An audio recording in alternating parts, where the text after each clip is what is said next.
All right, I'd now like to welcome on two very special guests, two very old friends, both of myself and of this podcast in a different iteration. It is Joe and Mark, formerly of Longshot Locks, one of the greatest podcasts to ever be recorded. I'm sure a lot of people listening to this don't know that that was the first podcast I ever did was with these two guys, all college friends. So, guys, how does it feel to be back on the show? Feels amazing. But before we get kicked in, I want to take the stand to say, Blakey Locks, go fuck yourself. Who do you think you are to just like push back a preset scheduled podcast a full hour?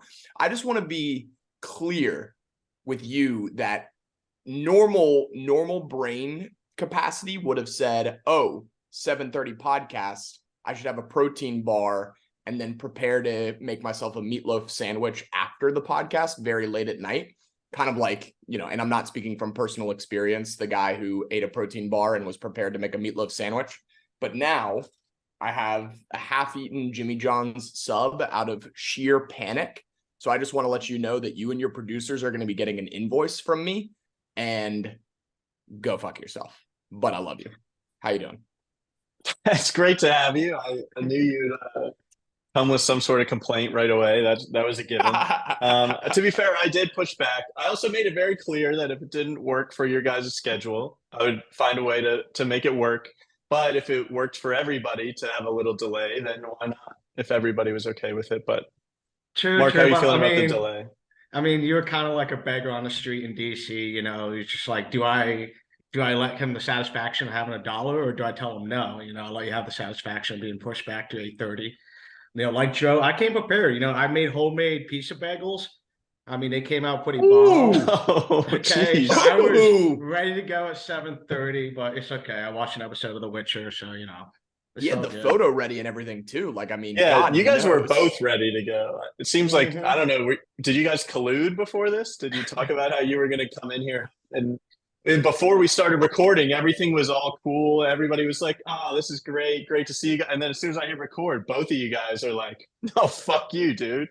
I just feed So off the energy.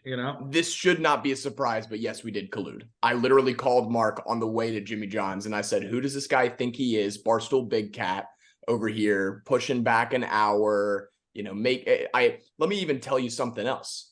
The way that I sold it to myself is that I knew that I was moving my car from the top of the garage and I was going to pray to God that somebody, I don't know if you guys play the garage game wherever you live, but it is literally infuriating.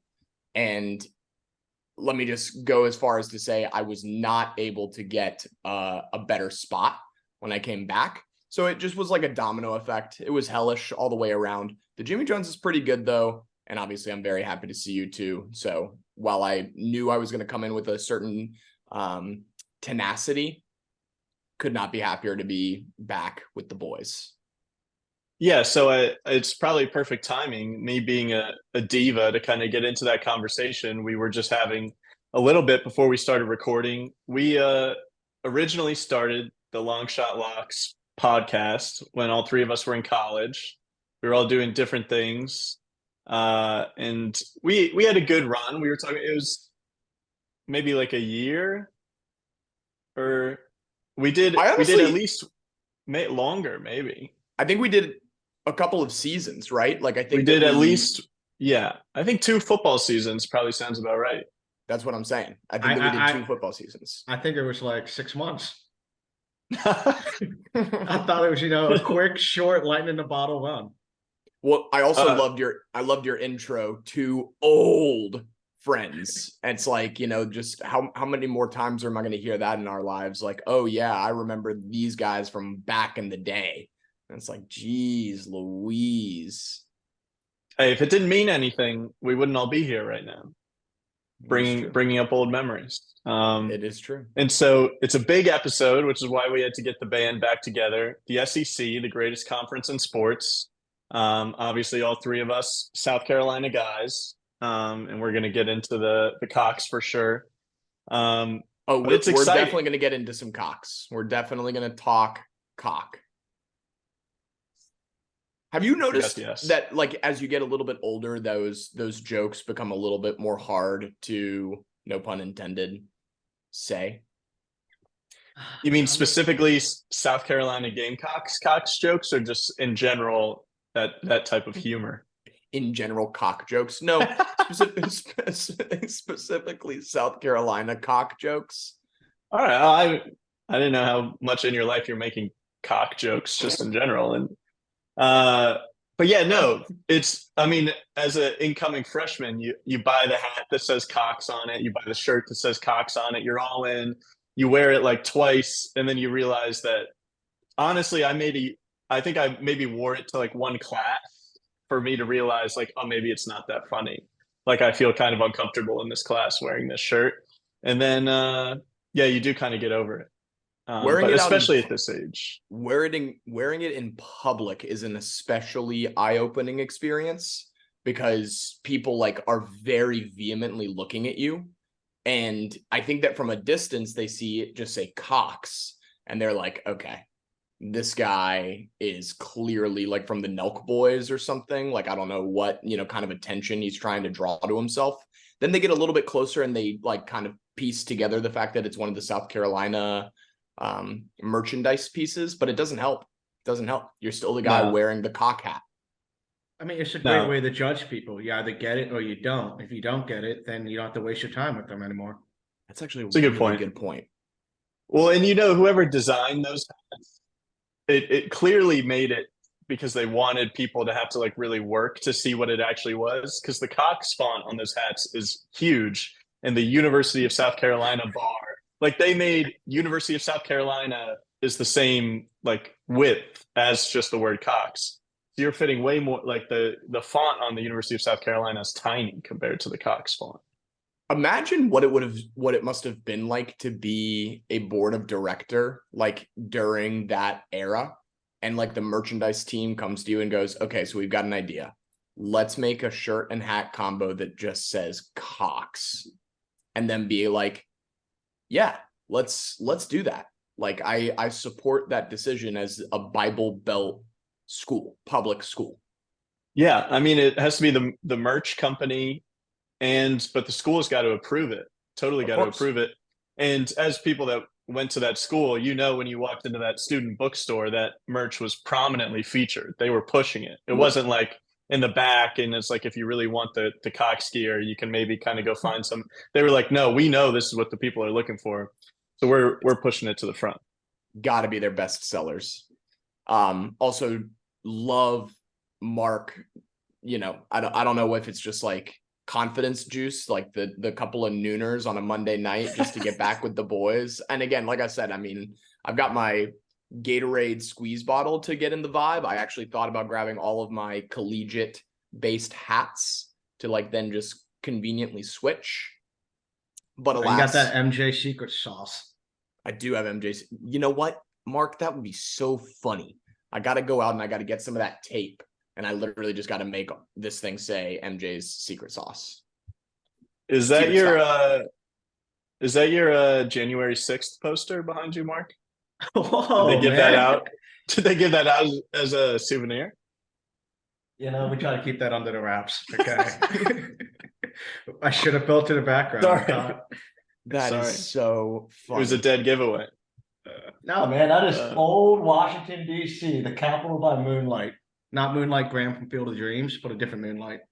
Back in the day. Back when men could be men. And anyway, I'll just stop. We'll end it there. Speaking of men being men, let's get into some football. I think it's about time. Great transition. Yeah, men being men. It's obviously the SEC has dominated college football for a long time, specifically the last 2 seasons. The Georgia Bulldogs have won back-to-back national championships, and we're going to start in the SEC East. So we'll start with Georgia. It's you kind of have to start with Georgia when talking college football in general these days, especially the SEC. And it's this is the year that things get really interesting for Georgia, because I think going into last year, after they won their first national championship, people were pretty skeptical about whether they would be able to do it again. They have a pretty easy path getting through the SEC East. Tennessee, people thought Tennessee could maybe contend with them last year, and it was pretty obvious they couldn't when they actually went head to head. But this year is different. Obviously, Stetson Bennett is gone. And I think going into last year, people gave Stetson Bennett a little too much disrespect. I think people were like, even though he just won the national championship, he just kind of is like plugging into the system. It's the defense, and everybody else is really good. But honestly, and I was thinking that too going into last year. And then he kind of just proved everybody wrong at every step and won another national championship. And I think going into this year, we can't just assume that Carson Beck, the kid they have coming in to play quarterback, is just going to like be able to do everything Stetson Bennett did, because he had basically mastered that system. What do you guys think about Georgia looking for the three-peat? Well, I think the most impressive thing during their run was that the fact that Stetson Bennett was there for 6 years and still didn't graduate. I don't know if that just makes the legacy better, or probably does. It definitely does. I mean, that's the question. Are they going to be a three-peat, the first three-peat since the 1930s? Who was it, Minnesota or something like that? Yeah. There's probably a fake title too. But I don't know. I mean, I saw they had -110 to win the conference. That can't be real. Yeah. No, that is right. Well, I mean, and to quickly play off of your Stetson take, like, I mean, talk about just a man who doesn't let his ego get in the way of the system. Like, you know, I think that he played exactly the role that he had to play in order to, you know, not really, and correct me if I'm wrong, never even approaching the Heisman conversation, never approaching like a top 5 caliber, top 10 even quarterbacking, but he got the ball to the guys that he needed to get the ball to, and he was like pretty unflappable. Like he just showed up, never really got injured, and played football. So I hate to get, but all that being said, hate to give Kirby Smart, you know, more bulletin board material, because I think that we all know that second natty was all based on this, like, they don't believe in us slant. So obviously, you know, Kirby, you're probably listening to this. So don't take this as yet another opportunity to, you know, say that the media is against you, big media. But I don't think they pull it off. I don't think they get the three-peat. And my reasoning, 2 words, Mike Bobo. Mike Bobo, 28-38 in 5 seasons with South Carolina. Bobo is an absolute joke. He always wanted to go to Georgia. It was clear that he had no motivation to try to perform for South Carolina. He was just trying to sneak his way out to a more, you know, respectable program. Now he's offensive coordinator. I personally don't believe in Bobo. I know that you guys probably don't either. But then also another 2 words that could potentially lead me to, you know, eat my own crow, Brock Bowers. Brock Bowers is a very, very good and very scary football player. So I'm going to be betting his overs. Yeah, I mean, he's a monster. But I agree. I was going to make the same point. Mike Bobo has been at Georgia in the past, and he was, I guess, successful on paper, but those were the years that Georgia couldn't win the big game. They were always a really good team, and then they got up against Alabama or even like teams from other, like Oklahoma or a team like that, and they just wouldn't be able to keep up with them offensively. And then they brought in Todd Monken. He won back-to-back national championships as the offensive coordinator, and he was so good that he's now the offensive coordinator of the Baltimore Ravens. He got called up to the NFL because he was so good, and so they had to go back to Mike Bobo. And I agree. I don't know if it's going to be the same, especially with a new quarterback who's not an absolute master of the system he was playing in. The only thing that Georgia does have going for them is the SEC East is like, as fans of a team in the SEC East, it's going to be a cakewalk. They're going to be playing for the SEC championship. Their out-of-conference schedule is terrible. They're playing a joke of an out-of-conference schedule. Playing Georgia Tech every year doesn't help with that.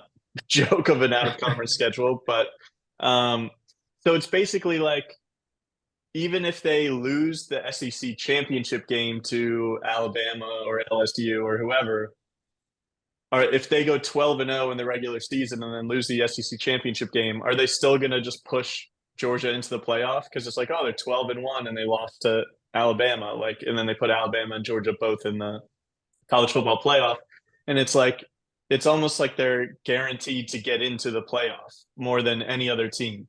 Alabama and LSU is really good competition for the West. Michigan, Ohio State, even Penn State, that's really good competition in the Big Ten. All the other conferences are similar. Georgia is just kind of cakewalking in, and so they're going to have a good shot. They're just going to have to hope that one of those other teams that has the talent, like an Ohio State or a Michigan or an Alabama or an LSU, can beat them in the playoff. Because I just would be so miserable if they won again.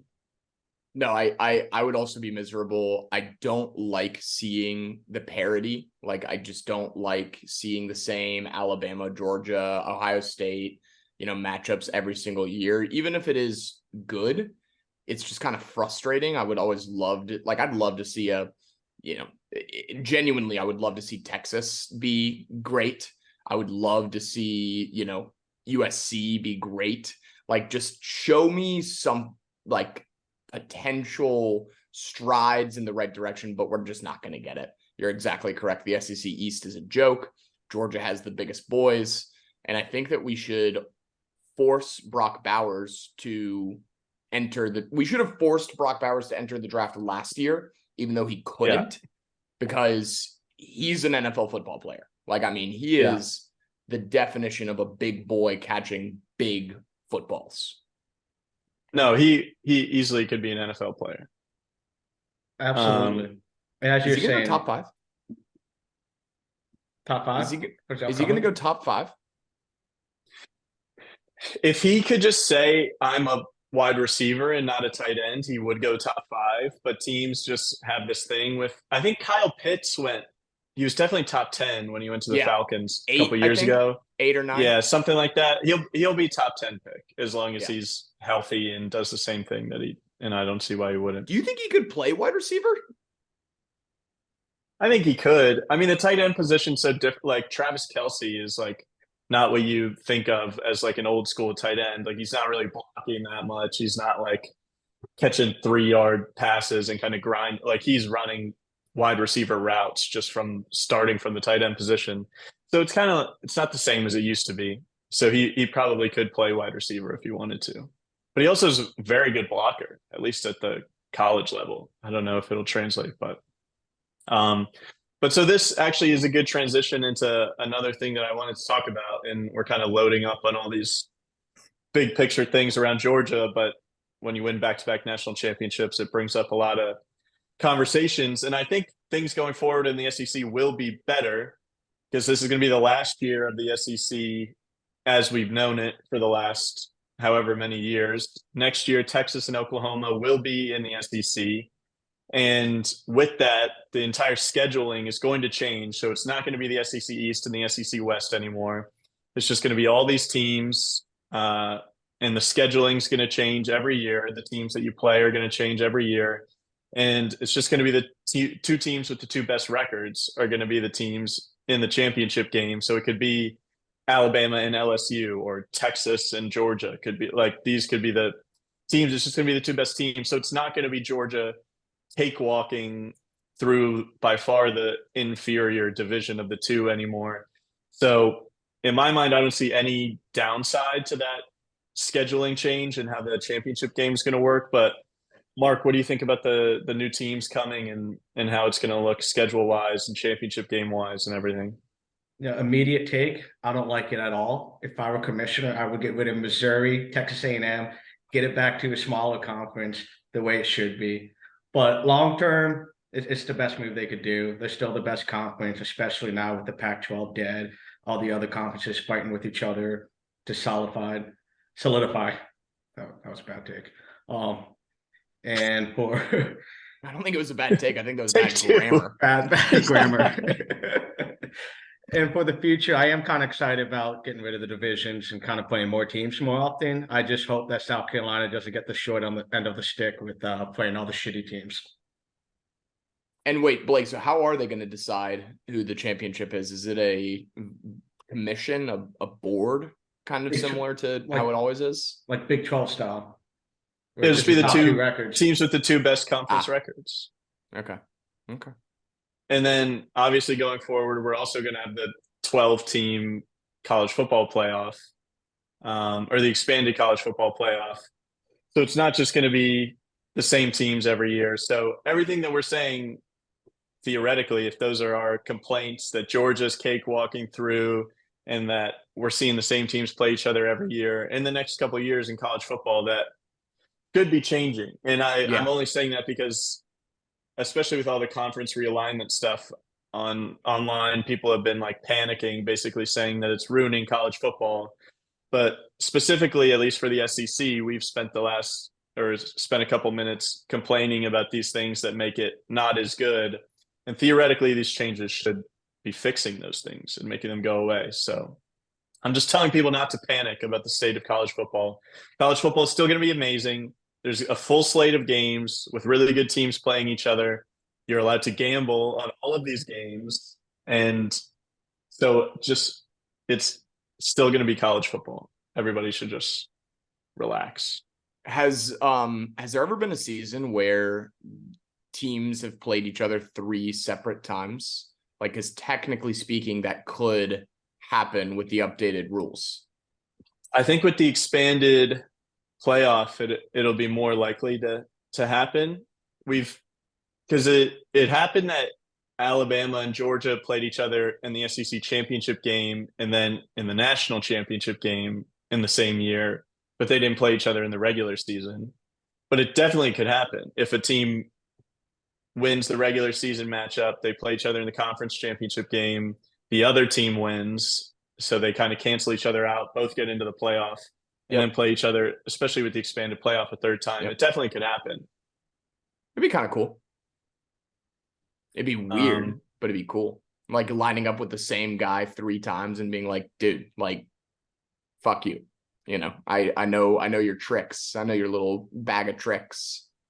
Yeah. Well, it's like playing a conference opponent in the playoffs in the NFL. It's like you play each other twice during the regular season and then see each other again in the playoffs. And you're like, these guys. And then you always get the take if a team won both the games in the regular season. It's really hard to beat a team 3 times. That's what they say. And then it's like, oh, or that team is just a lot better and like matches up really well. And that's why they beat them both times in the regular season, and they'll probably do it again. But it is hard to beat a team 3 times. But we can kind of go down the list of teams here, and if anybody has a take on any of these teams, they can throw it out there. Otherwise, we can just kind of keep it moving. But the team with the second best odds in the SEC East is Tennessee. They're 14-1 to win the conference.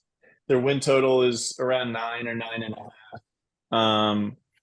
They obviously were clearly the second best team in the division last year, although South Carolina Gamecocks did beat them at the end of the season. So maybe that is up in the air, but from a full season sample size, they were the second best team in the division. But obviously Hendon Hooker is gone. Their offensive coordinator is gone. So the offense is going to look a lot different. Joe Milton is coming in at QB. Maybe has the biggest arm in all of college football. He can throw a ball like 100 yards, but the problem is he can't throw a ball like 5 yards, which is important when playing the quarterback position. His accuracy is kind of all over the place. And they also have this stud freshman at quarterback whose name is like Nico some crazy last name that I have failed to pronounce. But he was the number 2 quarterback in the freshman class behind only Arch Manning. And he very possibly could have been number 1 if Arch Manning's name wasn't Arch Manning.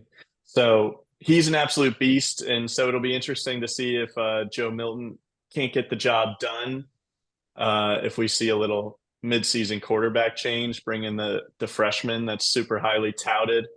But do you guys have anything on Tennessee? I mean, as far as Joe Milton goes, this is the 3rd time he's been named a starter in his career. So is it third time the charm? We'll see. And as you mentioned, another thing about him is that he takes way too many sacks as he holds onto the ball way too long. And you said the over-under is 9 wins. I'm looking at their schedule right now.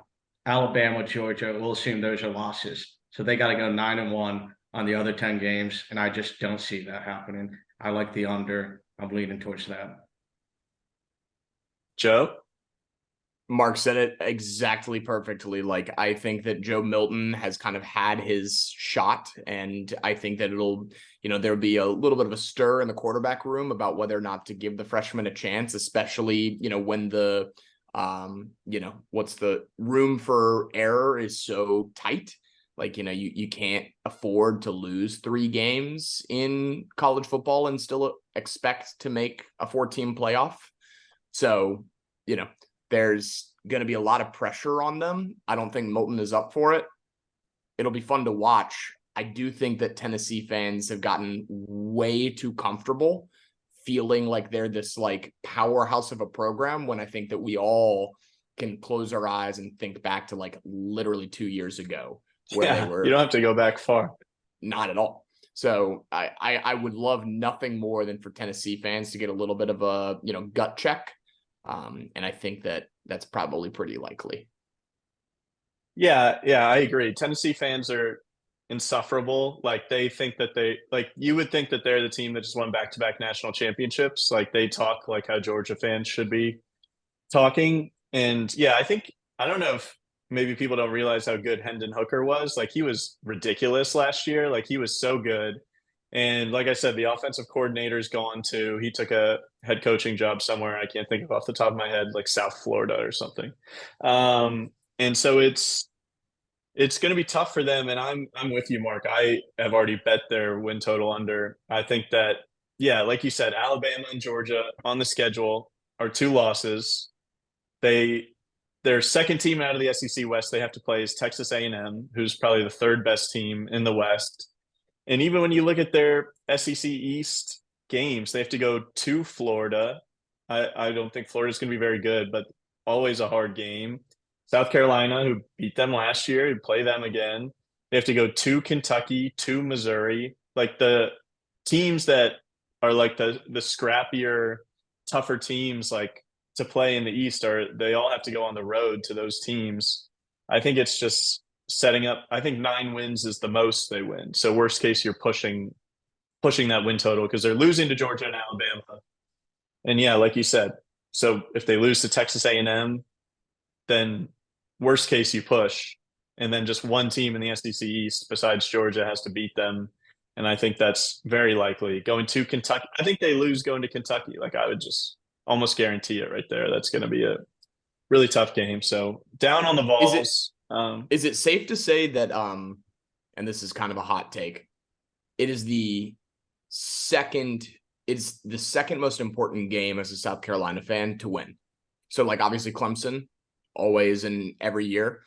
Georgia, I think obviously we would all love nothing more than to see South Carolina upset Georgia. It feels phenomenal when it happens, but it always kind of gets diminished. It's like, oh, Georgia wasn't on their A game, whatever it was, like, not that big of a deal. They're going to win the rest. They're going to win out, bulletin board material again. But for Tennessee, for how we kept them out of the playoff last year, I guarantee that the locker room talk is going to be, fuck the Gamecocks. We need to beat the Gamecocks. Like, let's get out there and fight harder than we've ever fought in our lives. So it feels so validating if South Carolina went out and beat them again. So then, like, the message boards don't have anything to say other than who's your daddy, or like, that's us to them, obviously. Yeah. Talking about this year specifically, I would say it's definitely the second most important game. Clemson's going to be first always, no matter what. In Georgia, like, of course, if you tell me going in, like, no, you can beat Georgia, like, yeah, I would probably take that second. But like, when you look at it realistically, like, you could easily say that we're the 3rd best team in the division preseason after Tennessee. And so that should be the team you're looking at. You're not looking at Georgia. Like, no, we're not going to be better than Georgia. Even if we upset Georgia, they're still probably going to somehow win the East because we're going to lose 2 SEC games and they're going to pull it out. But so the team we should be chasing right now is Tennessee. And if you look at our schedule, if we beat Tennessee, then we could have all wins across the rest of our schedule other than Georgia and Clemson, theoretically. So, yeah, I would agree with you. Going into this year, that should be the team that should be the benchmark of how good we are. Can we go, especially going on the road to Tennessee? Like last year, obviously, it was an amazing game. And it's like, okay, was that a fluke? Was it at home, like a special environment, special night? Can you go Hooker, like, if that hadn't happened, would the result have been the same? Kind of that stuff. Well, Hendon Hooker got hurt. We were up like 3 touchdowns when he got hurt. At least 21. I know, yeah, like, maybe more. It's Hendon Hooker. He was really good at football. No, the game was over when he got hurt. The game was over. Well, then maybe they should. Bad coaching. Take Quake. But yeah, if we could go there and win, then it's like, oh, this team is real. Like the program is like really where it's supposed to be. So no, I don't disagree with that take at all. And we could talk about South Carolina because they're the next team on the list. We can just kind of go right into it. Obviously, it's a huge year for South Carolina. Year 1 under Shane Beamer was a success, kind of exceeded expectations. And then going into last year, you bring in Spencer Rattler, make some moves in the transfer portal. And then it's like, okay, now there's some hype. Like, can they really do it again? And then we exceeded expectations again. But if we're being honest, going into that Tennessee game, I think everybody would have said it was kind of a disappointing season. We had lost a couple games that we really shouldn't have lost, some embarrassing losses, some bad performances. Spencer Rattler had been super up and down. He had had games and throws where he looked like the man, and then some where it's like, who is this guy? This is not the guy that we thought we were getting. And then you go into those last 2 games, you beat Tennessee, knock them out of the playoff. You go to Clemson, beat Clemson, knock them out of the playoff, back-to-back weeks. And now going into this season, it's like you're riding that high of that last 2 weeks. But when you look at the season as a whole, it's like, what team are we kind of getting going into this season? And I think this has got to be the real benchmark year to be like, if we're good this year, then it's not, oh, Shane Beamer keeps exceeding expectations. It's like, oh, that he's just that good of a coach and the program he's building is that good. And it's tough when you go in with one of the toughest schedules in college football every year. You're playing Clemson out of conference. You're playing in the SEC. One of the teams you get out of the West is Texas A&M, who's one of the toughest teams out of the West.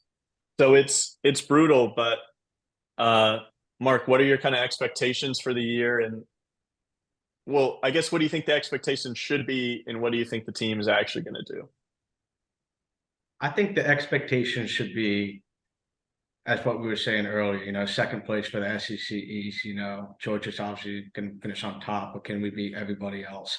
But you look at the offseason they had, extremely polarizing. We finished ranked for the first time since 2013. Vibes are rolling high, and then all of a sudden the transfer portal happens. Jordan Burch goes to Oregon. You got Marshawn Lord running off to Southern Cal, Bell running to FSU.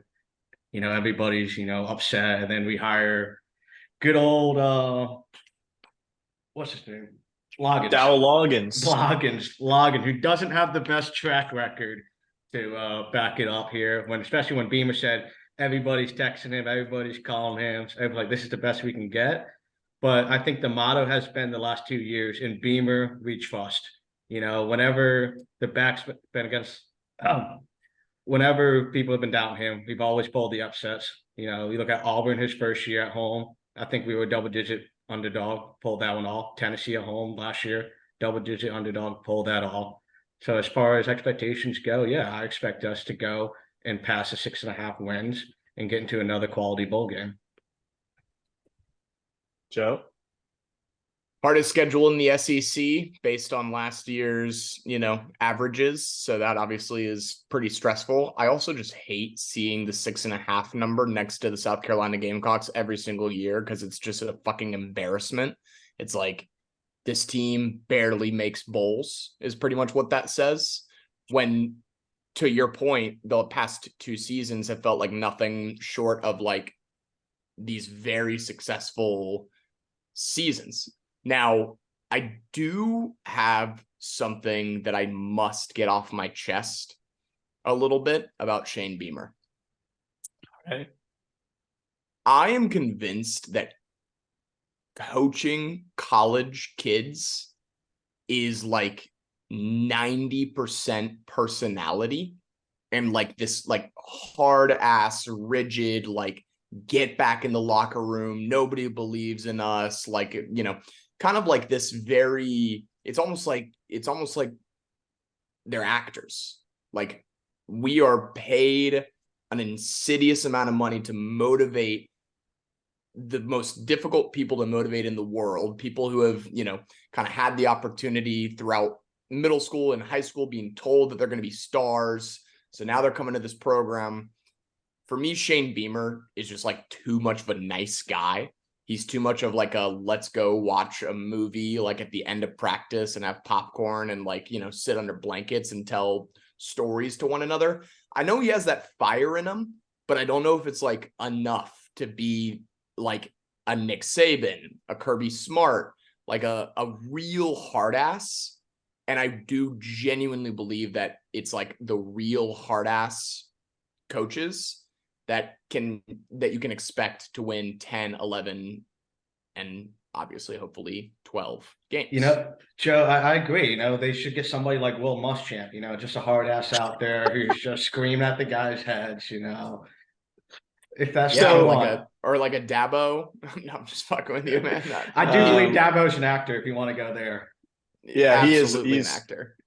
Yeah, God pays him to put on an act. No, the church that represents the church, God. Yeah.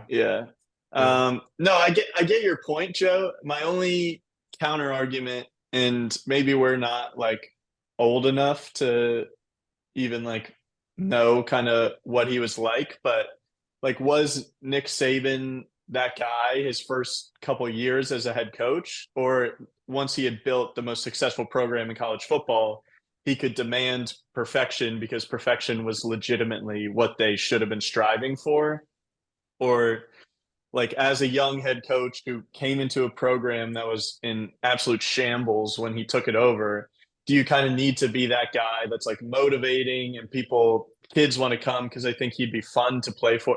Like, you don't play for Nick Saban because you think it'll be fun to play for Nick Saban. You play for Nick Saban to win and so that you can be a top NFL draft pick. Which is why I think Alabama consistently is like the best team in college football, because, you know, there is no room for error. It's like there is no question of whether or not you're able to skip practice, you know, with a tummy ache. It's like Nick Saban demands the best of the best. And it's honestly why I think that we should be like looking at, you know, their position players coming into the NFL like much more favorably in the future. Like, I didn't believe in Devonta Smith. Obviously, I have completely, you know, eaten my words about that. He's an absolute monster. I think that, like, again, it starts from the high school age. Like, Nick Saban probably goes on these recruiting trips, sits in the, you know, living rooms, cracks a smile and like you know, Southern accented joke. But in reality, we all know what he's there to do. And it's like, are you like a shithead, or are you going to be the kind of guy that wants to be a part of the national championship program? And that's why they're always so good. So obviously it's just, again, I aspire to compete for a championship, and there's a lot of competition. And like, you know, so I just really, really hope that the combination of good football IQ and personality can like lead South Carolina to the promised land. But the 6.5 number is just absolutely, like, I mean, it's a spit on the forehead every single time we, you know, strap on the pads. I mean, it helps when you got 3 car dealerships to pay the players for the last 15 years. But hey, we don't have to worry about that anymore thanks to NIL. No, now everybody can get their free car. I have one more South Carolina hypothetical for you guys. Did you have something? Speaking of free car, you see Spencer Rattler's G-Wagon? Yeah, it's fire. Yeah. so that's my last take on South Carolina, the one that I wrote down. Before, obviously Blake, I'm excited to continue to talk about this because go Cox. Rattler, you said it best. He had these moments of looking like the guy. And then he had these moments that it was like, what is wrong with this dude? So it's very lofty.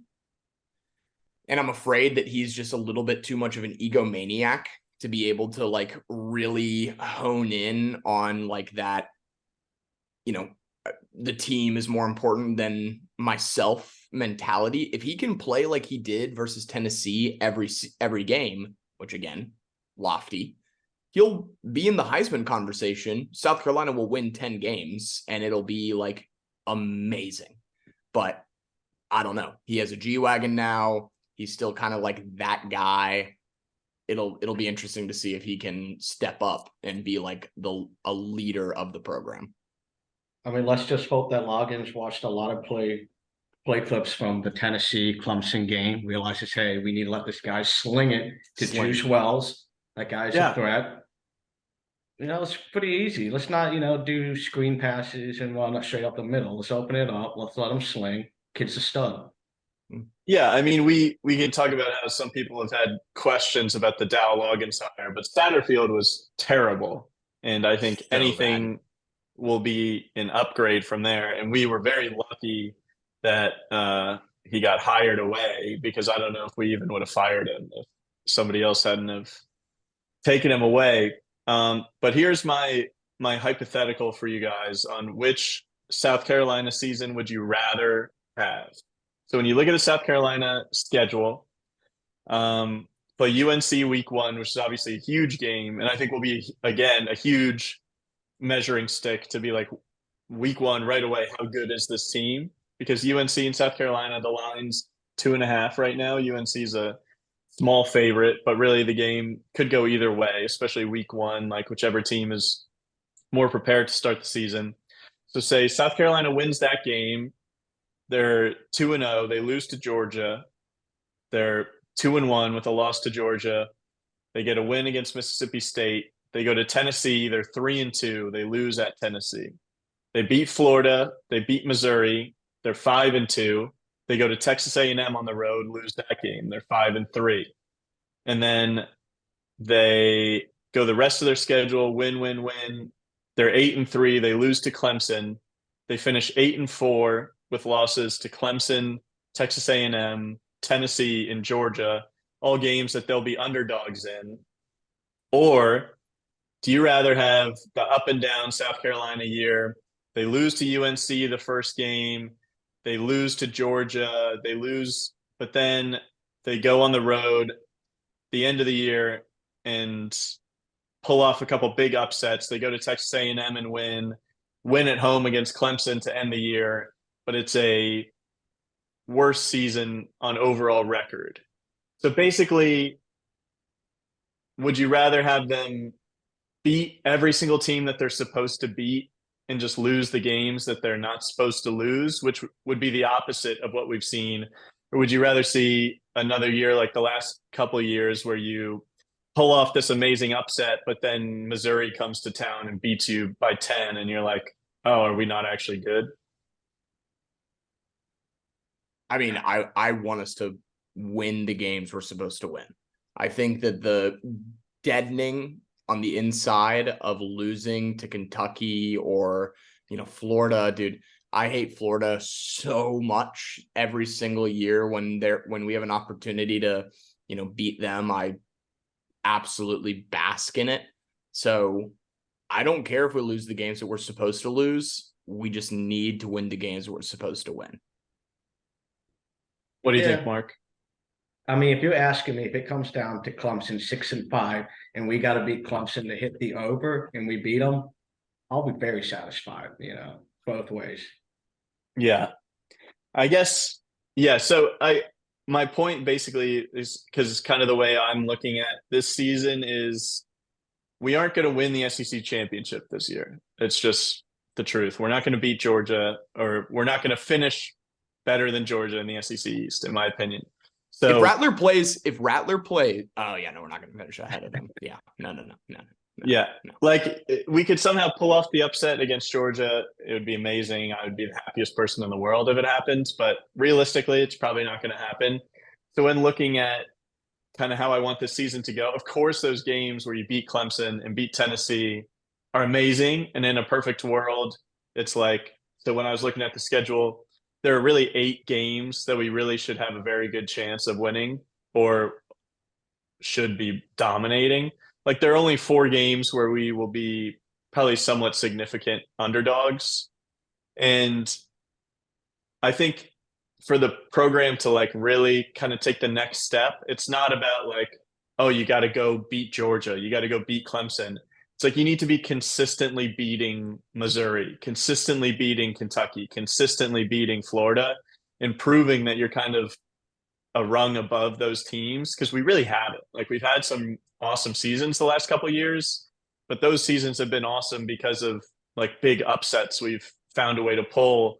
And as much fun as that is, it's not like a consistent way to build up a program is like hoping at the end of the year you're going to beat 2 top 5 teams the last 2 weeks, which we did last year. Like that's not in my mind like a sustainable model on how to have like successful seasons. It's you need to be beating up on those small teams, and then once you're consistently beating all those teams, then it's like okay, now we're clearly the second best team in this division, or I guess the divisions will be gone, but we're clearly like there's Alabama, Georgia, LSU, and then we're right there, like right behind those teams, and that's when you can start focusing on going after those big dogs more. So that's really more than anything what I'm looking for this season is not having that South Carolina loss where like it seems like the season's going great and then Florida comes to town and beats you by 21 and you're like, wait, what? Like we shouldn't have lost that game.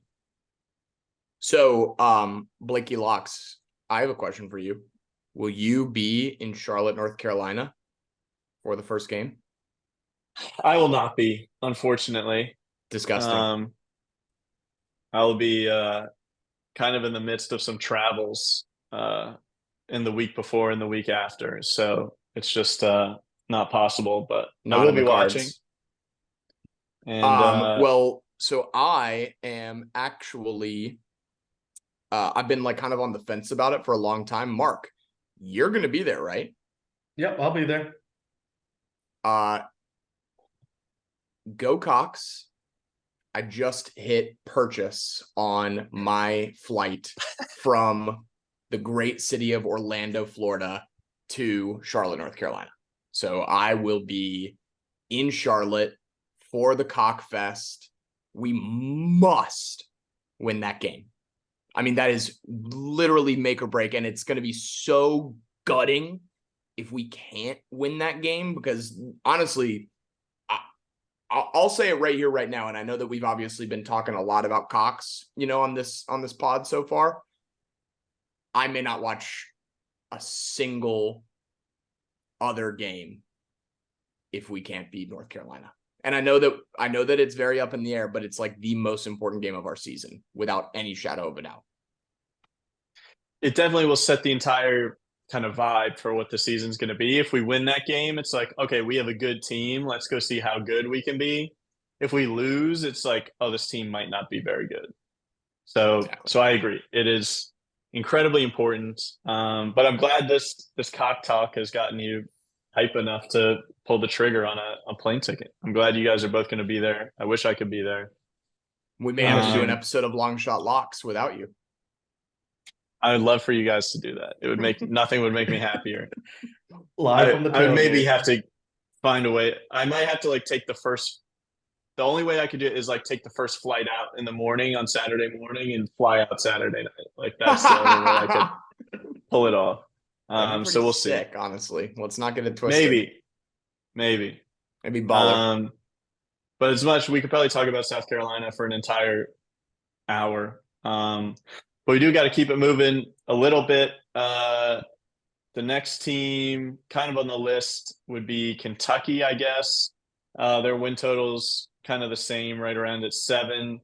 And they're kind of in a weird spot where Mark Stoops is kind of taking their program from kind of like a joke of a football program to now like somewhat respected in the SEC landscape and even a little bit in the national landscape. Like, it used to be Kentucky was a win, and that's no longer the case. Like, it's going to be a tough game when you play Tennessee, or play Kentucky, sorry. Obviously, Will Levis was there last year and had all this hype, and it was kind of their worst season that they've had in the last few years. And he obviously ended up dropping in the NFL draft. And so things didn't go great for Will Levis last year in college and in the NFL draft. But I think they made one of the most underrated transfer moves of the offseason. They went and got Devin Leary, the quarterback from NC State, who has had a really good career at NC State. And so I think the big question mark, and it's somewhat similar to, this is going to be kind of the theme with these couple teams, including South Carolina, is Georgia's a clear number one. Tennessee's still a somewhat solid number two. And it's like, of these teams, South Carolina, Kentucky, Missouri, Florida, like which one can kind of step up and prove that they're the best of that group? And so I think that's kind of going to be the goal of Kentucky's season. Obviously, South Carolina went and beat them last year. St. Beamer put the shades on, danced in the locker room after Mark Stoops had kind of called him out for dancing with his shades on before the game. So what do we think about Kentucky? Do you guys have any strong take on Kentucky? Another school I just absolutely despise that I hope we beat every year, but for some reason they've had our number. But I mean, I hate to say it, but when you play Kentucky now, you got to expect a well-coached team that's going to show up on the defensive side of the ball, at least for every game. And and you said, Devin Leary is definitely, I think, is going to be an upgrade over Levis. So we'll see how it goes. Yeah, I mean, Kentucky. Go ahead, Joe. I was just going to say, I can't believe that Will Levis was even like a part of the conversation for starting NFL quarterback when he just was so embarrassingly bad every single game. I guess it's just the classic, like he has the intangibles of an NFL quarterback. I literally, like, my mouth, I salivate at the idea of guys not being good when they're not supposed to be good. Anthony Richardson, Will Levis. I'm going to be watching every single game, just waiting for you to make all of the mistakes. I'm excited about it. Yeah, I mean, I honestly think Devin Leary's an upgrade. I was a Will Levis hater last year, and I don't know. I think it's going to be a crucial game. And when you look at South Carolina, Kentucky, I think those are the teams that are kind of next on that list, and the winner of that game, if neither team can beat Tennessee, then the winner of the South Carolina Kentucky game would be the third best team in the division in my mind. So it'll be huge. And Kentucky, they do have Alabama out of the West. They have to go to Georgia, and luckily that South Carolina game is at home. So that's good for South Carolina, tough for Kentucky. So pretty tough schedule, although most of these teams have a pretty tough schedule. So that's it. I don't have a strong take on Kentucky. I think the 7 wins is probably about right. Hopefully they lose that game to South Carolina, and then that would be good for us. But the next team on the list is Florida. Their win total is 5, which is crazy. What has happened to the Florida football program? It's year 2 of Billy Napier. Anthony Richardson is gone, who just mentioned. Just talking about how Kentucky, I think, had one of the best transfer moves of the offseason by getting Devin Leary. I think Florida had one of the worst, getting Graham Mertz, who could not complete a pass at Wisconsin, is now officially announced as the QB1 to start the season for Florida. And I'll just say right off the bat, I think this could be a legitimate disaster of a season for the Florida Gators. Graham Mertz, I know the Wisconsin offense is not built for a high-flying passing attack, but he had one of the best running backs in college football one of the best offensive lines in college football, and just couldn't get anything done at all offensively. He was a non-issue. He lost them games by not being able to make simple throws. And he's now going to be going against SEC defenses that are way faster than the Big Ten defenses he was going against. He's going to have worse players around him. The Wisconsin offensive line is one of the best in college football every year, and he's not going to have that. Their schedule is insane. They start the season by going to Utah, which is one of the hardest places to play in all of college football. Utah has won back-to-back Pac-12 championships, and that's a ridiculous first game. And then they have a game against McNeese State they'll win. And then their first SEC game, they have to host Tennessee, who I think is going to come up and probably put up 50 points on them. And then you look at the rest of their schedule. They get Charlotte at home. I guess that's a second win. And then when you look at their like winnable SEC games, they have to go to Kentucky. I think they definitely lose that game. They have Vanderbilt at home, which I don't think is a gimme anymore, like Vanderbilt used to be. We'll get to them, but it's not as easy of a game as it used to be. So that's 3 wins. Then they have to go to South Carolina. I think they lose. They play Georgia out of the West. They play Arkansas and LSU. And they have to go to Missouri. And then Florida State, they have to play the best Florida State team in the last however many years. I legitimately think this could be a 3-win Florida team with McNeese State, Charlotte, and home against Vanderbilt being their 3 wins. I bet their win total under 5. You can get it at plus money right now, under 5 wins. I bet it. I think this season is going to be a disaster for Florida. I think you nailed it out of the park, Blake. As you said, they got a quarterback from the Big Ten West, which is not known for its prolific, explosive offenses. They're coming off back-to-back losing seasons for the first time since the 50s. They've lost 3 offensive line starters, including Torrance, who went in the second round. They're going to be extremely one-dimensional. They're just going to run it. And I think they're going to be a team that's not going to win more than 5 games this year. I couldn't agree more. I also think I think that there's a high likelihood that they drop one to Arkansas or Mizzou too.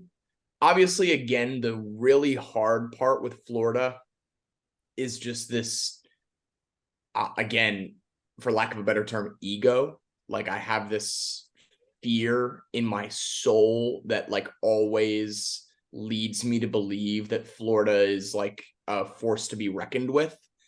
They should suck.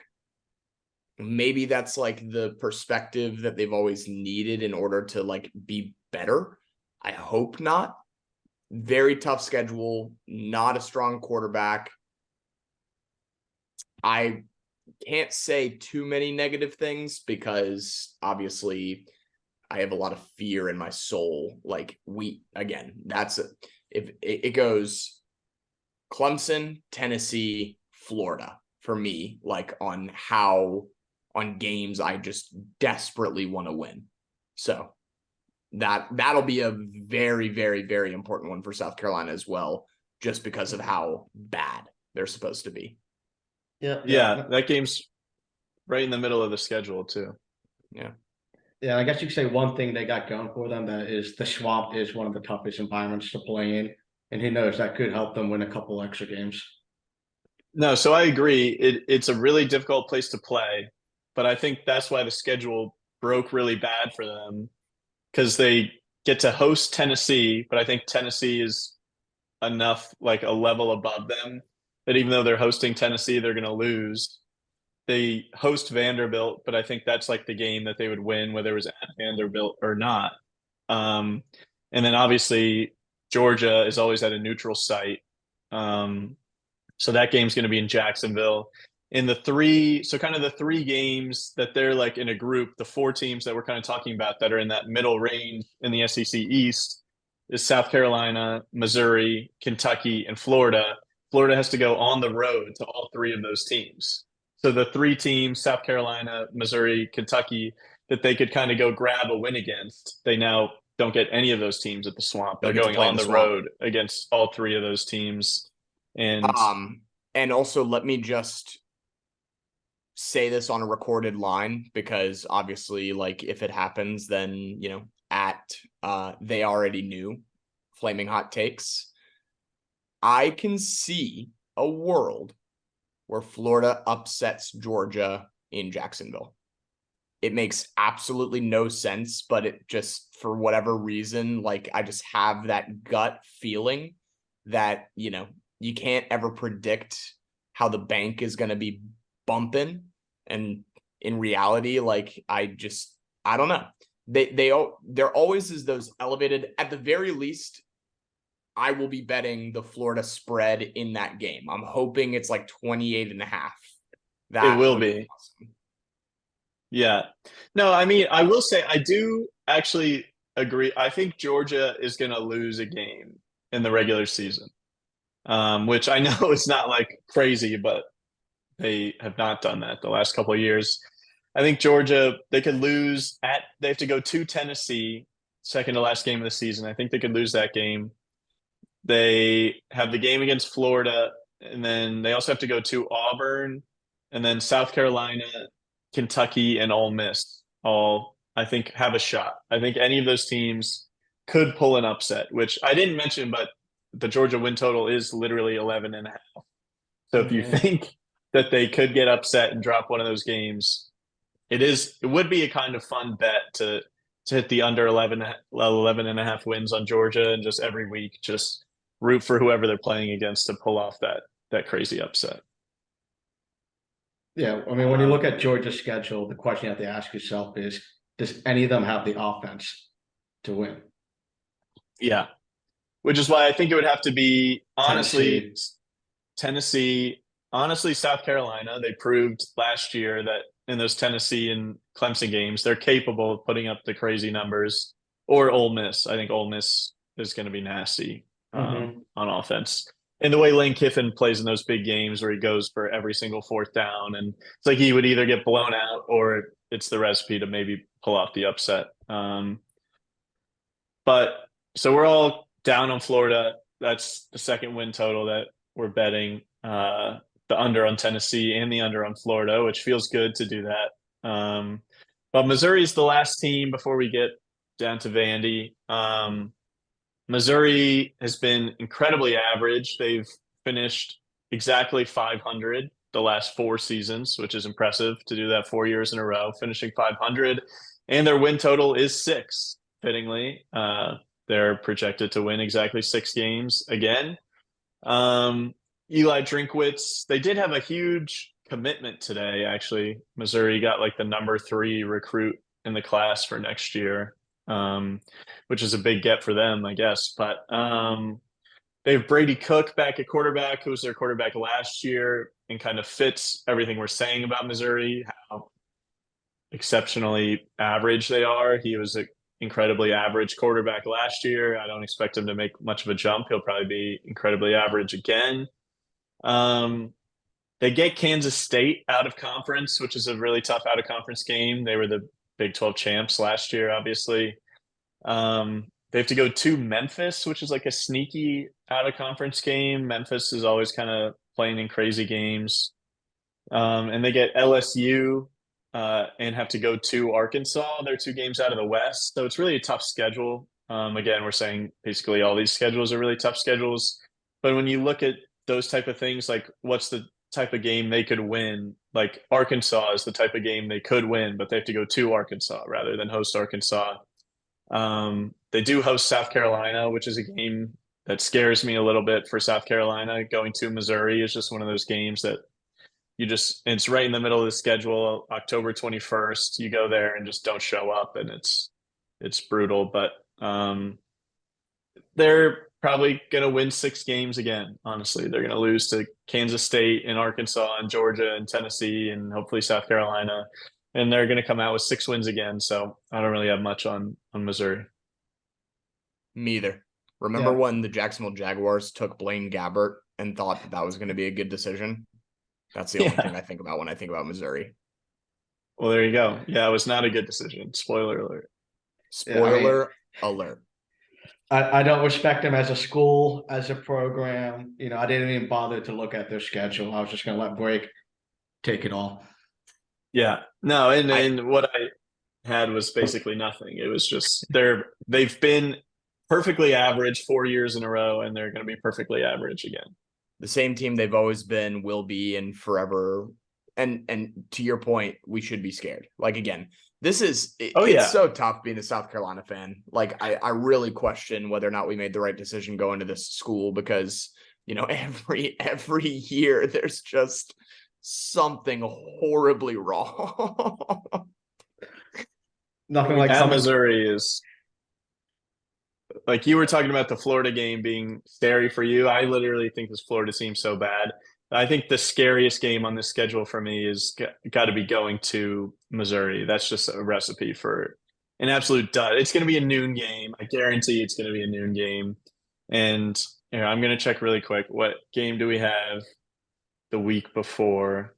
Because that will determine whether we lose this game. Is who we play the week before. The game before. Is it going to be a total? The Florida game is the week before. We host Florida. We're going to beat Florida because they suck. We're going to be riding at an all-time high. Then we're going to roll into Missouri the next week with Texas A&M the week after, kind of looking ahead to that game, being like, oh, we're good. We got Texas A&M. That's going to be a huge game. Sandwiched in between those two, you go to Missouri for a noon game and you put up like 10 points and lose. That's my official prediction. And I hate that the SEC is like forcing this rivalry on us. You know, we're going to play for this stupid fucking trophy that nobody cares about. No. You know? No, I hope with the new scheduling, we just never have to play Missouri again, because it's not fun. If you beat them, it's not fun. It's like you should have beat them. They're going there. Like, I'm never going to go there for an away game. That's not fun to be scheduled against them. Like, fuck them. I think they should get, you said it already, Mark, they should get banished out of the SEC.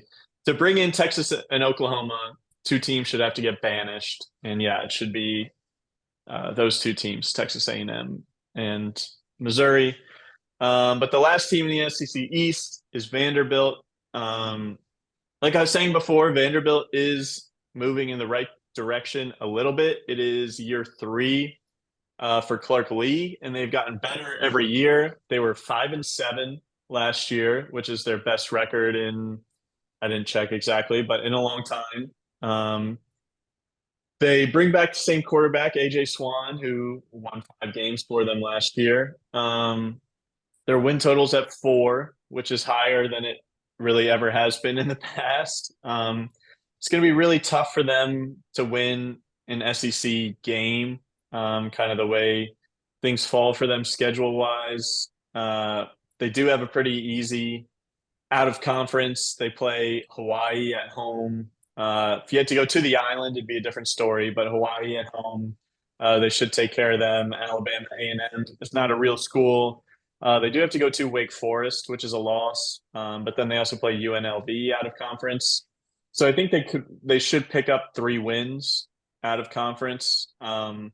So to get to that win total of 4, you're basically betting on them to pull off an upset in the SEC. So I honestly don't think under 4 is a terrible call. When it comes to that, they get Missouri at home. That's maybe one they could win. I talked about them maybe upsetting Florida, which I wouldn't be shocked. But other than that, like, they have to go to South Carolina, to Tennessee, to Ole Miss. One of the games they get at home is Georgia. They get Kentucky at home, but I don't think they're winning that game. So I think they have 3 wins and then a bunch of definite losses. So you're basically betting, could they go to Wake Forest and win, go to Florida and win, or beat Missouri or Kentucky at home, is kind of how you would get to 4 wins. I don't think they can do any of that. I think they probably end up at 3 wins, but I don't think I have a strong enough feel that they couldn't pull off one of those upsets that I'm actually going to bet the under on the win total, but I don't think they get to 5. I really think that's kind of impossible. So under 4 is maybe not the worst idea. God bless. Go ahead. Well, I mean, I was just going to say, I only have one thing to say about Vanderbilt. Someone make it make sense how they got votes to win the SEC East and the SEC overall. Did you guys see those articles when they came out? Yeah. What is that? Well, it's the media. It's probably just like Vanderbilt, like reporter being like, "This is our year." And so just anyone, No, it's they insane. give everybody a vote. Like they let whoever get in there that they want. Yeah. I agree. I mean, it's preposterous that somebody would make that vote. I mean, it did its job. It got a stir. Like, I mean, it got picked up by all the major outlets being like, well, what does Vanderbilt have that we aren't, properly preparing for? The thing that I found very funny when I was doing my research for all of these teams and all of the, outlook, these are just kids. These are kids who have absolutely no idea what they're doing until, they strap on the pads and get out there and play in front of a crowd. It's amazing how little you can actually predict about a college football season until, we start playing the games. No, it's true. I mean, everything we're saying, if you made an NFL preview, it's you're barring injuries to key players, you're probably going to be pretty close to accurate. But with these, there's a chance that one of these teams ends up being way better than we thought. There's a chance a lot of these teams end up being way worse than we thought. It's why college football is the best. Is you really have no clue what you're going to get because of the year by year turnover. Mark, do you have anything on Vanderbilt, or should we call it on the East? I was just going to say, God bless Vanderbilt, man. I mean, it's nice to have them on our schedule every year. They're the definition of little brother. Sure, we may let them hang around for 3 quarters, but fourth quarter comes, we're going to sneak out a W, and that's all we want. And don't be surprised if they end up playing all 12 of their games on the road because of the construction going on at their field. Oh yeah, I saw that. It's an abomination. Ridiculous. They're playing their first 4 games, their first 4 games at a high school stadium, aren't they? Yeah. Are they really? Yeah. Oh yeah. Oh my God. Oh yeah. It's not that. Not like they need to go. Not like they need the stands from fans or anything. No, nobody go. I've been to a Vanderbilt home game, and it was 75% South Carolina fans at the one that I went to. It's a shame because that campus is pretty phenomenal. The Vanderbilt, what they got going on, if they just had a impressive football team, I think that it'd be all the more reason to consider it an Ivy League school, or not actually, but to put it in the conversation as one of the best schools to go to in America. But yeah, and I want to say because of their academics, they could just never have that good of a football program because there were just certain guys they would never look at. But Stanford was one of the best football programs in the country for a long time. So it is possible if you can kind of build things up. And to be fair, they are moving in the right direction. It's just, if they weren't in the SEC, it would maybe be a different conversation. It would maybe, I'm sure they love the SEC money that they get every year, but if they were to transition to the ACC or something, they could definitely be competitive quicker. But that would just never happen because of money. But if you're listening to this, this is the end of the SEC East episode. We are going to continue recording in a minute and go into the SEC West. But for the people listening, this is going to be the end of this episode. So do you guys have any closing thoughts on the SEC East before we move on to the West? I have 2 things. First thing, kind of like the end of PTI where they do stat correction. I could be wrong, but I'm 90% sure Joe said Mike Bobo was 28-35 at South Carolina when he meant to say Colorado State. No. Okay. Wait. How many seasons did Bobo? Yeah, he wasn't here for that long, I don't think. Okay. So I actually do have a hilarious confession, which will be perfect going into the next episode, which we are going to be recording immediately after this. So if you're listening, Kirby, make sure to listen to the SEC West preview as well, because it's going to be equally as fucked up. Here's my confession for you boys. Your boy used a little application called Bard by the Googles.com. It's their ChatGPT competitor to do my research. and Bard is supposed to have like updated Google, search results. It was wrong about everything. It was like Stetson Bennett is coming back. Hendon Hooker is coming back. Like South Carolina has a new head football coach. Like it could not have been more wrong. So thank God for my little like bit of baseline college football knowledge to be able to, I even told Bard, I was like, that's not fucking right.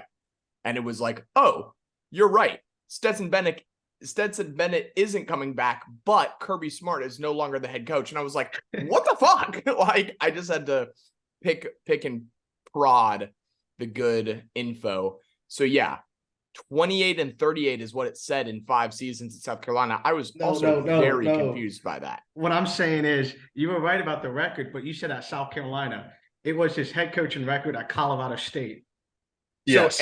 So then at South Carolina, he was what, 9-5? He was an offensive coordinator. Wait, was he ever? No, he wasn't. Yeah, he was the offensive coordinator. Okay. Yeah, he wasn't head coach. And we were not good. I don't know what our record was when he was there, but that's wasn't right. Last year. And then the last thing I want to do was a fun prop bet.